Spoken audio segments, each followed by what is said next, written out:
has nothing to do with my prophet. Please just stop it. It doesn't make any sense. That's not the message he sent. That's not what he meant. That's not why he came. So you can claim as much as you want to, but I assure you the man I follow was not the same. See, I know a man who forbade the cutting down of a plant, who even spoke against those who had burnt an ant. So why is it that I simply can't understand how we claim to follow the same man? I mean, I know a man who forbade us from harming the innocent, saying he who does so would not only be prohibited from paradise, but he would not even smell its scent. So please tell me how what you're doing has anything to do with the message that he sent. This is the man who forbade us from even scaring cattle with a knife, saying you have no right to let the animal die twice. And when he was asked for advice, he'd reply, don't get angry, don't get angry, don't get angry, repeating it thrice. See, I know a man who called to patience first, even to those who had treated him the worst.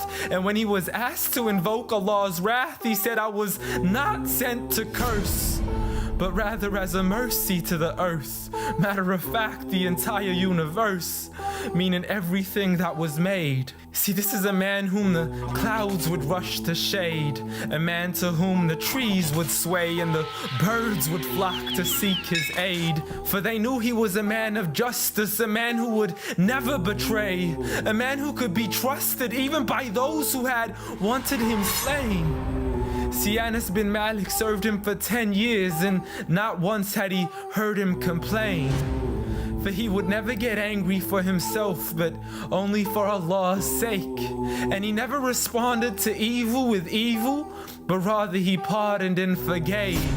For had he been harsh-hearted, the people would have ran away.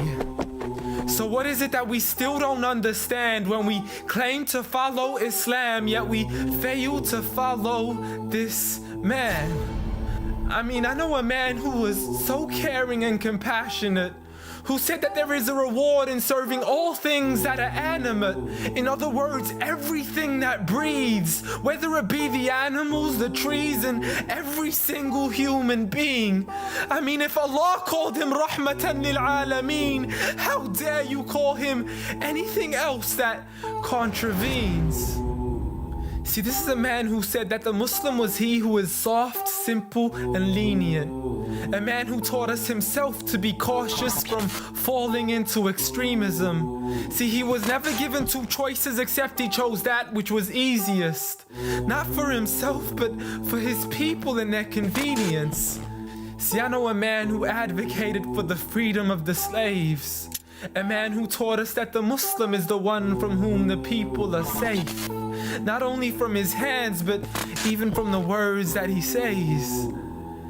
See, this is a man who would never mock, mimic, nor ridicule, nor would he ever publicly rebuke an individual. This is the man I follow, so forgive me if this sounds unusual.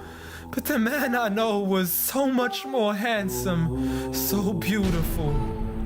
A man who taught kindness to the neighbors, who taught us to serve others without expecting back any favors, to spread peace to those we know and even to the strangers, to walk with humility and to simply ignore the haters. But nevertheless, I know a man who still taught us to stand up for the oppressed. From the men, women, and children who call out to us in distress. I know a man who taught us to fight for these people, but by no means does this mean we have the right to transgress. For those who oppress have nothing to do with his name. So you can say what you wish to say and continue to defame his name, but at the end of the day, I assure you, the man I follow was not the same. Muhammad sallallahu alayhi wa sallam.